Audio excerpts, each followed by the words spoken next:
These days, esports' biggest stars routinely dismantle old stereotypes about gamer health. How? By getting swole.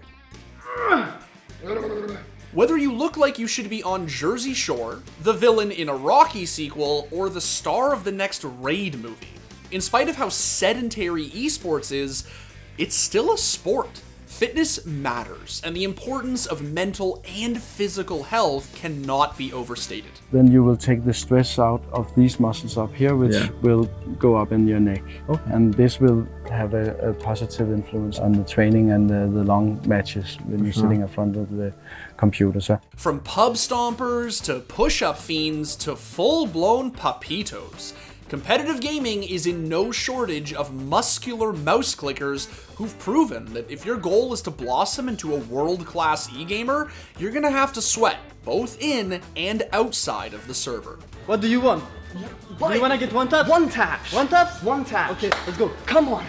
Let's go.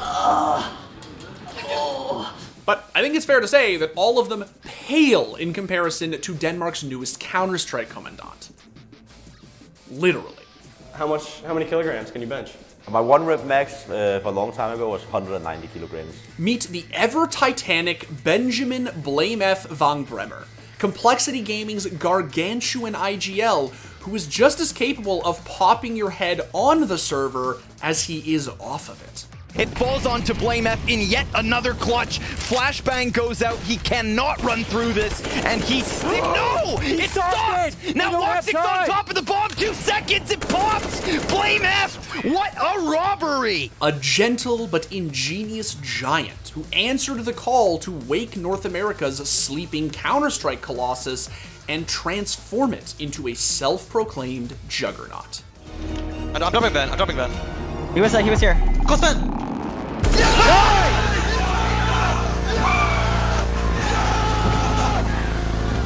So why is it that this mountainous man was trusted with redeeming the lost legacy of a once fabled organization? How did he do just that? And is it possible that his brain is actually more massive than the rest of him? Ooh. Oh! Oh!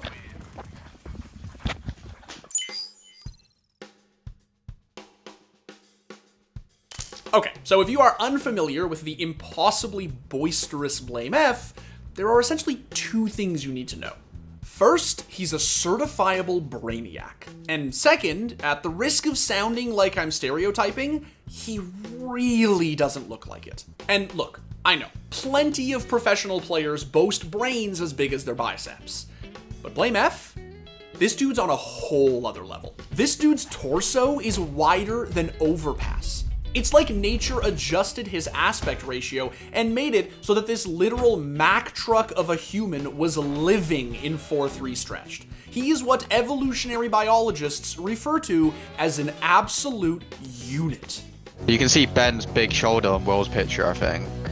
That's a massive shoulder, bro. Who would win in an arm wrestling match between you and Rush? I would destroy him. Anyway, I'll stop fussing about his physique since it wasn't just his bench presses that caught the community's attention. It was his hustle. It wasn't just training, it was like a lifestyle I liked. I think it taught me a lot about like discipline and hard work, because no one saw me when I went to the gym like 1 hour before school just to do cardio, and then I went to school, and then I went to the gym again, and then I went to my job, and then I went home and did homework. So no one sees what you're doing when you're doing like bodybuilding.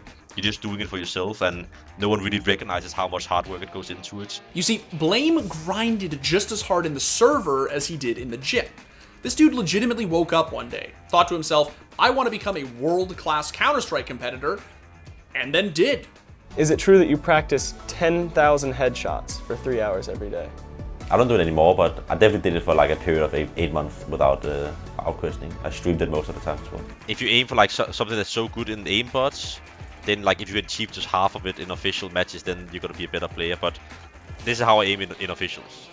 But what separates Blame from every other cracked up-and-comer is that he didn't just DM, spam retakes, and hang out in aimbots all day. No, as he said on HLTV Confirmed, he watched VODs, reviewed demos, and generally became obsessed with studying the game from a strategic standpoint. I think I just fell in love with like the tactical aspect of Counter-Strike and the team aspect of Counter-Strike. And the more demos I watched, the more interesting that became, rather than just sitting and playing FPL and all that. Now, part of the reason he did this was because he just genuinely loved the game.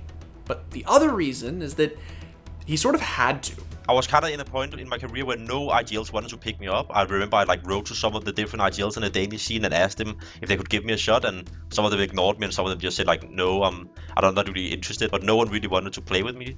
So I kind of had to become an IGL in order for my team to succeed. Now, like a lot of scrappy Danish self-starters who love Counter-Strike almost as much as they love screaming, blameF bounced around a handful of lesser-known rosters before finally getting his first big break on Heroic. And it was with that roster that he really started to blossom not only as a player, but a leader. The point in my career, or like the point in any teams when I found out that I should be an IGL is honestly when I heard other IGLs talk and I could just hear that they're not doing a good job. Like there was sometimes we had like a problem and they wouldn't have a solution to it, and I would be instantly like, well, it's like we just have to think logically and then a solution will come. Like. And now it's blameF, now in a 1 versus 2 with 24 seconds. And he could actually block off a little bit of a one side there. Does pick up the bomb and back down on the low ground. Oh, the grenade. That's going to be huge, isn't it? Takes care of Santaris and got B now left. I think he's snuck through the smoke. Oh, he fires the gun right on top. That means at least blameF knows where he is. The grenade does absolutely nothing. And Goppy does not have armor, so this fight is hugely favoring blameF, and he's going to win it too. And Blame is alone. He's in the middle of the bomb site, just has to take the fight. And what a fight it is. Blame shutting it all down. That is so unlikely. Picks up a quad kill. Now he's got the pistol out and he's going to ace. And that's a third ace in a single half that we're seeing here in this game. But that wasn't where he really started to make a name for himself. You see, Blame genuinely wanted to be the best. People say that a lot, but with him, it was different. He actually had the insane superhuman work ethic to back it up. I know I cannot be burned out. Like, I used most of my holidays sitting and watching demos or watching VODs or doing everything. So when Complexity bombed out of the Berlin Major in August of 2019, and Jason Lake put out his now infamous Juggernaut tweet, Blame was the guy he turned to. He basically just reached out and I talked to my family about it and all that, and everyone just said like, this is like a big opportunity for you and like you kind of like get to live your dream. Now, you need to understand, at first, nobody took this roster seriously. A very new team, a very young team, a lot of names here that maybe you've never seen before, right?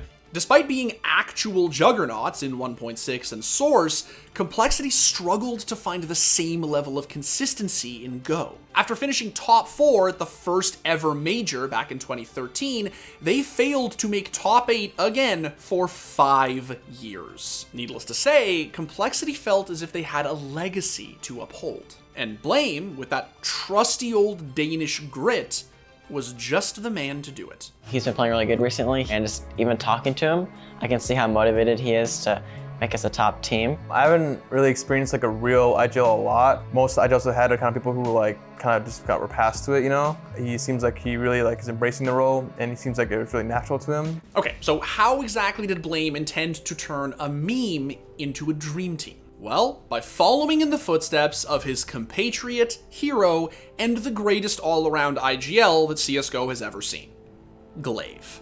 If you could spend a day with anyone in the world, who would it be? Probably Astralis. What would you do with them? I would want to like sit in and prac a whole day and just like hopefully learn a thing or two or something. You see, like most of us, Blame was a pretty big fanboy of Astralis' Arnold-sounding execute administrator. The difference is that he didn't just want to be that beautiful, big-brained son of a bitch. He wanted to beat him. Of course, at that time, nobody thought he could. At least, not yet. Complexity were still a very new team. And despite putting up some promising results in their first few months, overcoming CSGO's greatest ever team in the so-called Group of Death at Blast Premier Spring was a big ask. The question is, can they play with the big boys? Can they play with the best in the world? And well, they get the toughest task right here. This is Astralis. This is not comparable by any means. But Blame had no intentions of being starstruck. This was his chance to stick it to his heroes, his moment. Although, in the beginning, it didn't look that way. Device is ready, taking down Poison. They just know everything. This is the...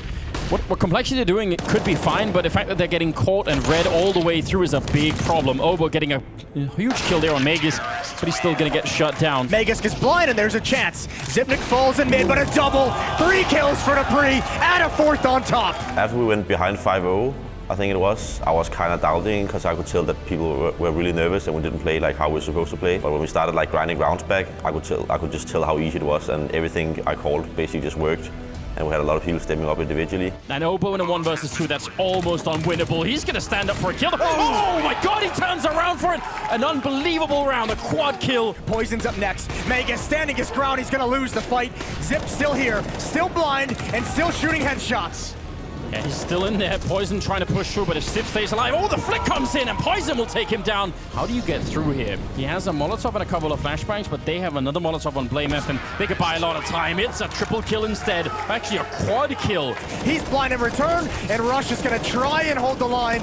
There's flames everywhere. He's got a triple kill. Poison is gonna close things out. It's glaive again in a 1 versus 4. Map 1 is gonna go to Complexity.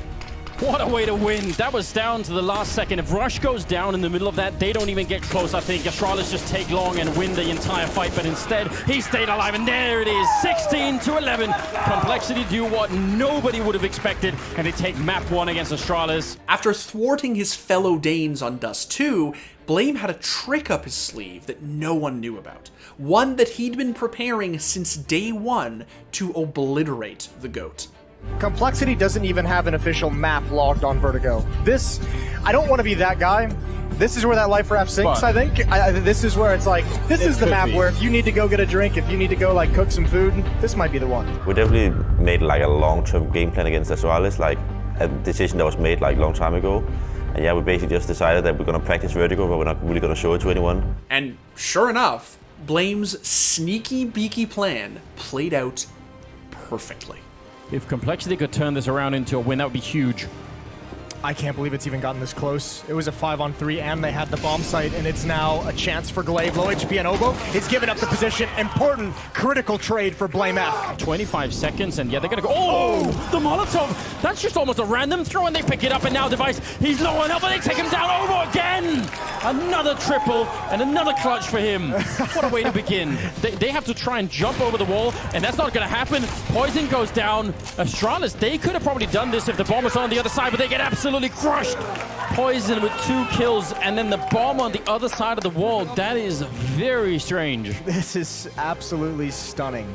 Complexity 2-on-2. They have a slight health advantage, but against these weapons for Astralis, it might not matter. Oh, Magus, he had the health for it, but now he's been taken out, and Sip just trying to buy time, flanking around. blameF hunting him down, and he turns for it. Immediate defuse. He's right there with the kid. Oh my god, I can't believe it. 16-12.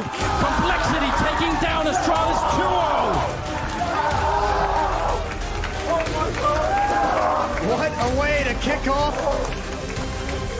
your performance on land. Complexity, the very first game, they drew the best team in the world, and they've shocked them coming out of the break. Since that fateful day when Complexity 2-0'd Astralis on LAN, Blame has gone on to become one of the most explosively successful IGLs in CSGO. Blame, which also is looking like a really good in-game leader for me. Blame is stealing a lot of my stuff, so I need to steal a lot of his as well. He snagged a staggering 6th on 2020's HLTV Top 20, and the consensus is that he's an almost unreasonably complete player. He frags, plans, and inspires all at an absurd pace, and as far as anyone can tell, has no intention of slowing down. I think blameF as an in-game leader is incredibly hardworking. I think he's shown that with hard work and with passion, you can come a long way. He's always prepared. He's always trying to be better than everyone else, right? He's trying to outwork other people, and you put that kind of pressure on yourself, you also have to deliver. I think he has the talent to do that. I think he has the work ethic to keep it sustainable. He's working a lot, he's working hard, and as an individual player, you can see him progress all the time. It's a dangerous shot to miss, especially against such a dangerous man, but it doesn't matter. Gets that kill, eventually at least notices that blameF is coming even in from behind. Even if he doesn't get the kill, but suddenly it's a 1-on-2. There is some hope now. There's a smoke that could be used to isolate the fight, but he expects the elevated Crims.